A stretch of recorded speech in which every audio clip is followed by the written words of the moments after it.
Oh. Yeah, I find it's always a great thing to start the day off with a snack, but I've been trying to cut back. Anyway, some crazy stuff's been happening lately, and let's take a look at it. Trump has basically become Dr. Trump. Of course not, but let's take a look at what he's got. New, I don't want to say guidance on Tylenol, but definitely a new theory on Tylenol. Let's go with that. I'm not a doctor, by the way, so this is strictly entertainment. Definitely consult your physician if you are ever thinking about taking any medication, like ever. Just talk to a doctor. I'm just some random guy. But let's take a look and see what's going on with Tylenol. Maybe. Thank you very much. So I've been waiting for this meeting for 20 years, actually. And it's not that everything's 100% understood or known, but I think we've made a lot of strides. I wish it was done a long time ago. Today we're delighted to be joined by America's top medical and public health professionals as we announce historic steps to confront the crisis of autism. Horrible, horrible crisis. So, before he gets going, I've watched other videos on this, primarily by the left, and they are saying that this kind of language stigmatizes autism and makes it seem like it's a bad thing. Okay, one, it's tough to live with autism. I have very close people to me that have it, and their lives are difficult. They don't always get the outcome in life that they want, and it frustrates them and breaks their heart. And without the tools to overcome certain challenges, autism really can be a detriment to someone's life. So I've seen people try to say, well, autism's not bad, it's just a different thing. No, it's tough. You clearly don't understand. It's tough.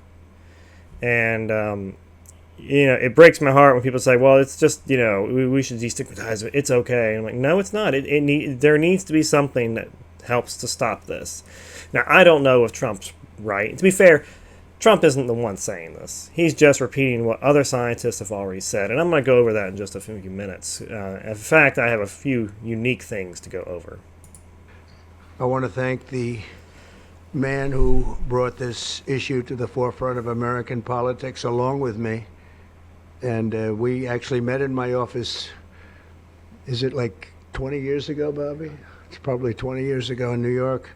I was a developer, as you probably heard, and I always had very strong feelings about autism and how it happened and where it came from. And he and I don't know, the word got out, and I wouldn't say that people were very understanding of where we were, but it's turning out that we understood a lot more than a lot of people who studied it. I have no idea what you just said. And I say we think because I don't think they were really letting the public know what they knew. Thanks as well to the director of the National Institute of Health, Dr. Jay Bhattacharya, FDA Commissioner Dr. Marty McCary. These are great people. Administrator of the Centers for Medicine and Medicaid Services, Dr. Mehmet Oz, and Acting Assistant Secretary of HHS, Dr. Dorothy Fink. So thank you all. Thank you, Dorothy, very much. The meteoric rise in autism is among the most alarming public health developments in history. There's never been anything like this. Just a few decades ago, 1 in 10,000 children had autism. So that's not a long... So I'll stop before I get going. I'm not going to watch this whole thing because I love Trump, but I'm not, I can't watch people talk that long. So there's a leading theory, and it has some credence to it, that the reason you see a higher incidence of autism is because we're testing for it. We're looking for it. So if we're looking for something, we're going to probably find it. That is probably somewhat true. I don't think it covers the entirety of the increase that we see, but I am sure some of it would be simply us knowing what to look for, doctors going, this kid probably has autism, I need help. So that's probably a good chunk of it, but you also kind of know that you see more of it in general. Like you have more, people more in your life today than you did 20 years ago that have autism. You can look around and you can go, yeah, this is different. Now, you young people that are watching, if there is any young people watching, don't know that. But anyone who's been around long enough can kind of see the difference. So just to say that it's all caused by simply us looking for it and better testing methods isn't true. It's part of it, but not all of it. And how much of that is really the real question. Like I said, I'm not a doctor, but I'd say it's a smaller percentage, probably less than a fourth of all cases that are reported here. Are a quarter of the percentage is most likely because we're testing more for it, of the increase at least. But hey, that's just my personal opinion, some random guess. I could be wrong. Time, and I've always heard, they say a few, but I think it's a lot less time than that. It used to be 1 in 20,000, then 1 in 10,000, and I would say that's probably 18 years ago. And now it's 1 in 31, but in some areas it's much worse than that, if you can believe it, 1 in 31. And I gave numbers yesterday. For boys, it's 1 in 12. I was told that's in California, where they have for some reason, a more severe problem. But whether it's 1 in 12 or 1 in 31, can you imagine? That's down from 1 in 20,000, then 1 in 10,000. And now we're at the level of 1 in 12 in some cases for boys. Typically, it affects overall. boys more than girls for some reason. So, since 2000, autism rates have surged by much more than 400%. Instead of attacking those who ask questions, everyone should be grateful for those who are trying to get the answers to this complex situation. And the first day all of these great doctors behind me were there, I told them, this is what we have to find out. Because when you go from 20,000 to 10,000 and then you go to 12, there's something artificial. They're taking something. And by the way, I think I can say that there are certain groups of people that don't take vaccines and don't take any pills that have no autism. Does that tell you something? That's currently, is that a correct statement, by the way? There are some studies that suggest that, with the Amish, for example. The Amish. Virtually. You gotta love Trump. I have none. See, Bobby wants to be very careful with what he says, and he should, but I'm not so careful with what I say. But you have certain groups. The Amish, as an example. You gotta love Trump. They have essentially no autism. You gotta love it. First, effective. Goodbye to talk the like FDA this. Will be notifying physicians that the use of let's see how we say that. Acetaminophen. There you go. You got it. Okay. To be fair, it's a hard word to say, It's but basically commonly known as you're Tylenol. 70-something years old. You should know how to say that.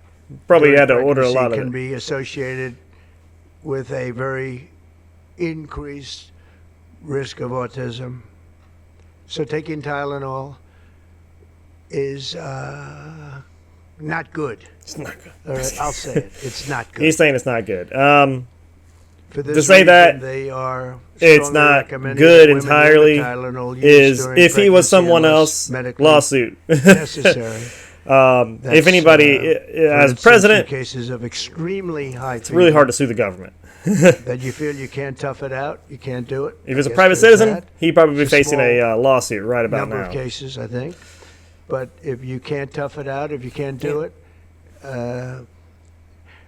that's what you're going to have to do. You'll take a Tylenol, but it'll be very sparingly. Can be.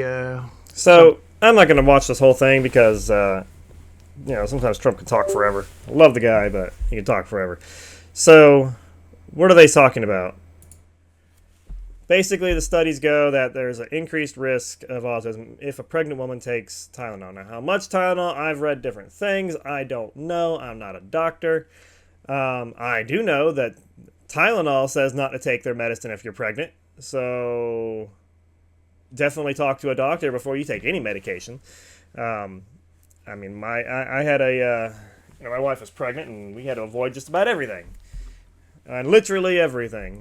When you're pregnant, it's tough, but it's worth it in the end, of course. But it is a tough 9 months, and it's not easy. But let's take a look at some of these studies here. So you have a a Mount Sinai study is the one that I read. I'm not going to bother bringing it up on screen because I'm not going to read the whole thing. I'm just looking at a few things on it.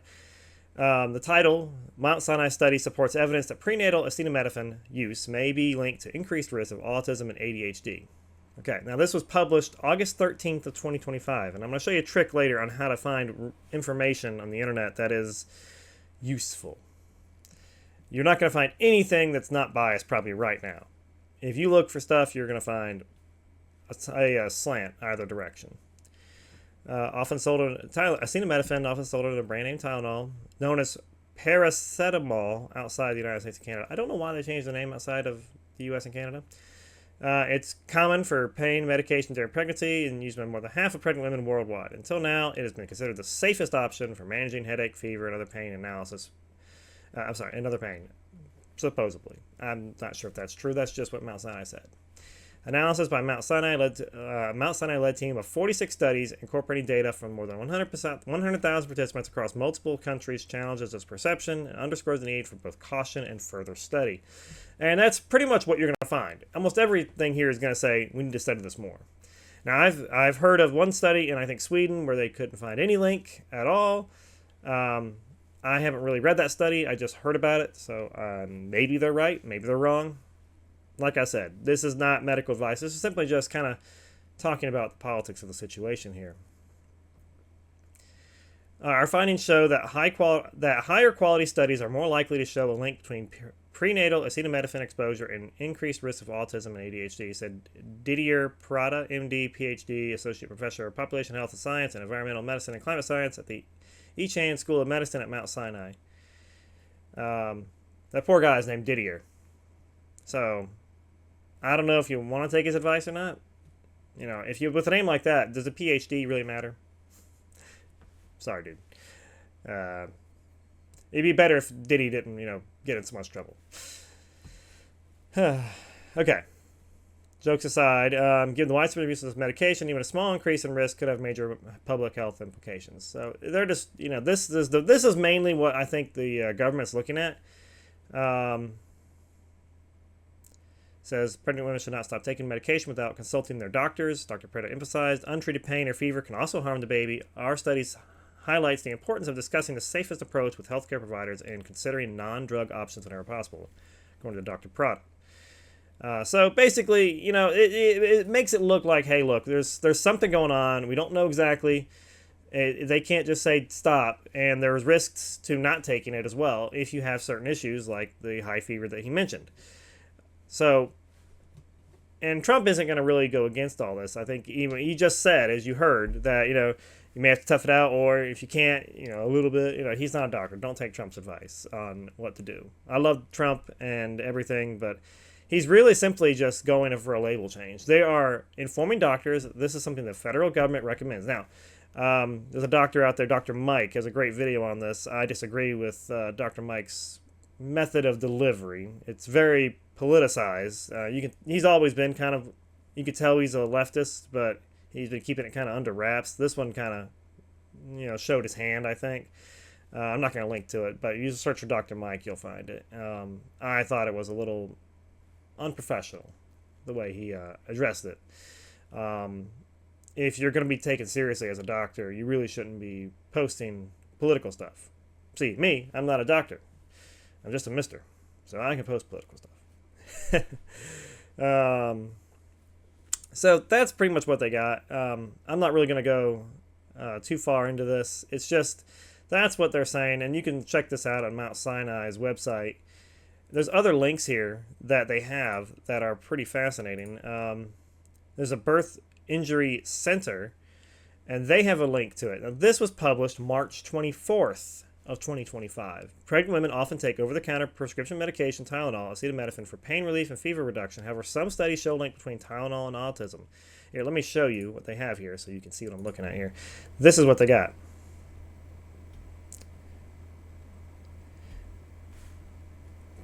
What do you think? This is what they are saying. I don't know if they're right or wrong. Who knows? But this was said before Trump said it. This was in March. And my favorite, This one here. NIH-funded study suggests acetaminophen exposure in pregnancy linked to higher risk of ADHD and autism. Okay. When? October 30th, 2019. This is not new science. This is science that's been going on for a while. So, honestly, I'm surprised that Trump didn't talk about it then. That's really the thing. If you really want to get at Trump, one, he can't pronounce acetaminophen, which should be fair. If you don't know how to say it once, it takes a minute to get it right. But that's the joke. That's where the left should be getting on Trump. They should be like, you can't pronounce that word. And it's funny. That is a great dig at him. If you are on the left, that is perfect. The right can't argue against that. You're a grown man, you should know how to pronounce that. Just saying. And people are like, I'm not taking medicine. I'm not going to do what Trump says, blah, blah, blah. Trump is not saying anything. He has his own opinions, and he is not a doctor. Don't take Trump's advice as doctor advice, and he's not making up this stuff off the top of his head. He didn't run the study. A bunch of people at Mount Sinai and the NIH and Harvard ran studies that have been saying things like this. Researchers analyzed data from the Boston birth cohort, a long-term study of factors including pregnancy and child development. They collected umbilical cord blood from 996 births and measured the amount of acetaminophen and two of its byproducts in each sample. By the time the children were an average of 8 and 8.9 years, 25.8% had been diagnosed with ADHD only, 6.6% with ASD only, and 4.2% with ADHD and ASD. Autism spectrum disorder, of course. Researchers classified the amount of acetaminophen and its byproducts into the samples into the thirds from the lowest to highest. Compared to the lowest third, the middle third exposure was associated with a 2.26 time risk for ADHD. The highest third associated with 2.86 times the risk. ASD was also higher for the middle third and highest third. The authors conclude the results support earlier studies linking acetaminophen exposure in the womb with ADHD and ASD and underscore the need for additional research. The U.S. FDA urges careful consideration before any pain relief medication during pregnancy. So, yeah, this is a risk. I think this is a risk that should be probably talked about. I could not find anything about it other than that, and I'm going to show you a trick here that I think is useful. Let me see, make sure you guys can see what I'm looking at here. Okay, you want to find information out of the internet? This is what you do. Let's see, Tylenol. Autism. Okay, now we're going to search. As you can see, thousands of news articles about it. Everybody's saying the same thing.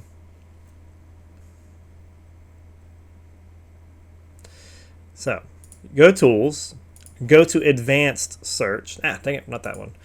Go to Tools, Custom Range for any time. This is how you solve problems. I'm searching from 1/1/2001 to, let's go with June 25th, 2025. So we're going back 3 months ago and earlier. Notice anything? Oh, look at this. Johns Hopkins University. What do we got here? This is one I did not see. Also published on the same day as Mount Sinai, or no, not Mount Sinai. October 30th. Published around the same time as that one. This is the same study here. So, this is Johns Hopkins University. Johns Hopkins.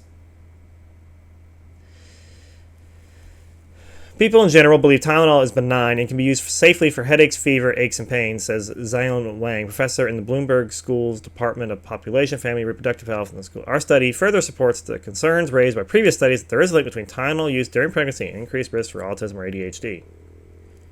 See, no one was challenging this back then. As soon as Trump says it, you have 1,000 doctors that are willing to stake their careers and your lives and your children's lives that he's absolutely wrong. Well, Trump isn't all wrong on this. There's evidence to support his theory. Now, there's evidence to support the counter-argument, and they even mentioned so in the video. I didn't watch the whole thing, but later on in the video, they mentioned that they took into account studies that say there's no evidence of this, and they lean toward the safety first. I personally don't take medicine for headaches unless I really have to. and Tylenol doesn't do it for me. But that's just me. I'm not giving advice, but I try to avoid it, that kind of stuff. But maybe I'm wrong for that. I don't know. This is the same study. This is the same study we just saw at the NIH. Autism Speaks. This one says there's no causal link between Tylenol and autism.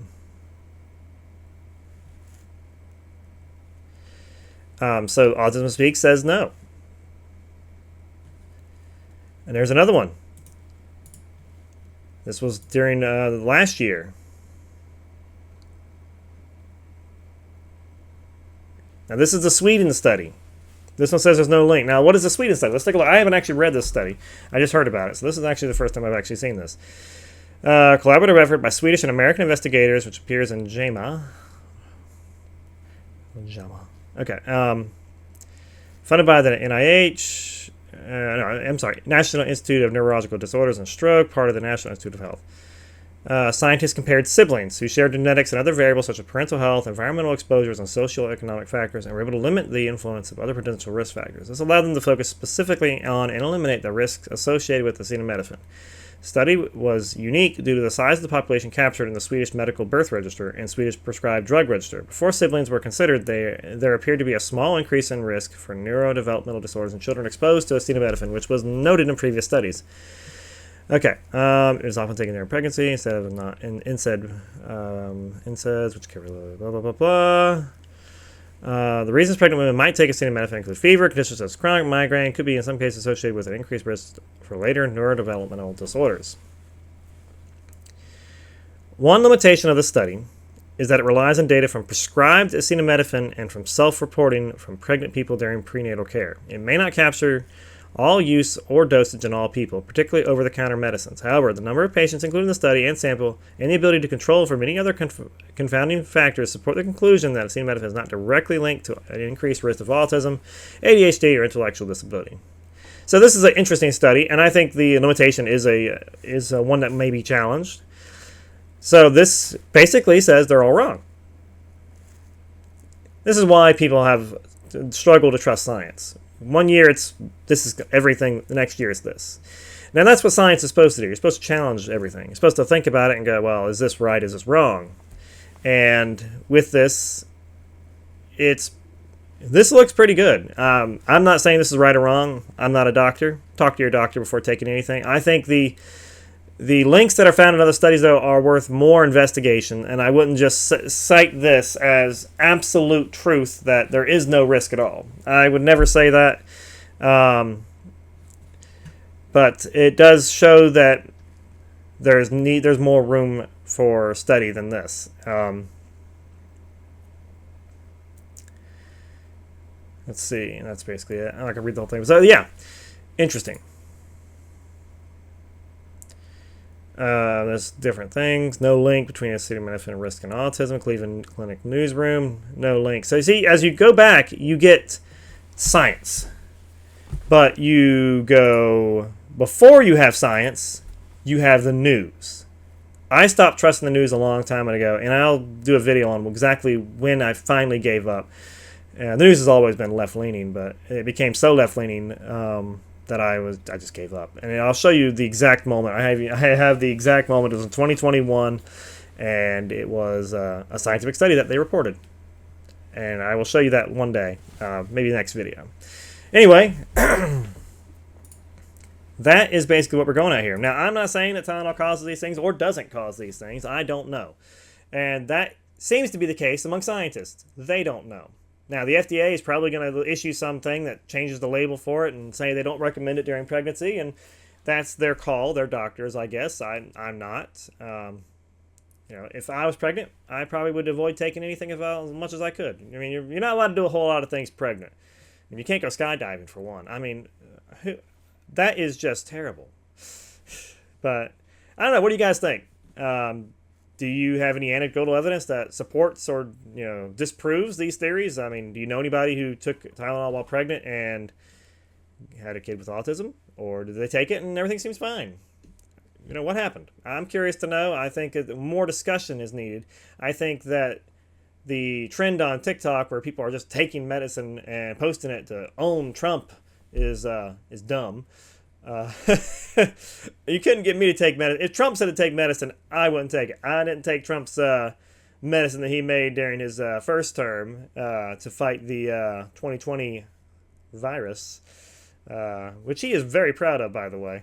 He is proud of that thing that his executive orders led to the creation of. I didn't take it. Not saying anybody should or shouldn't, but Trump's not going to be my doctor. I like the guy, but I ain't taking his medicine. But what do you guys think? Let me know in the comments below, and have a blessed day.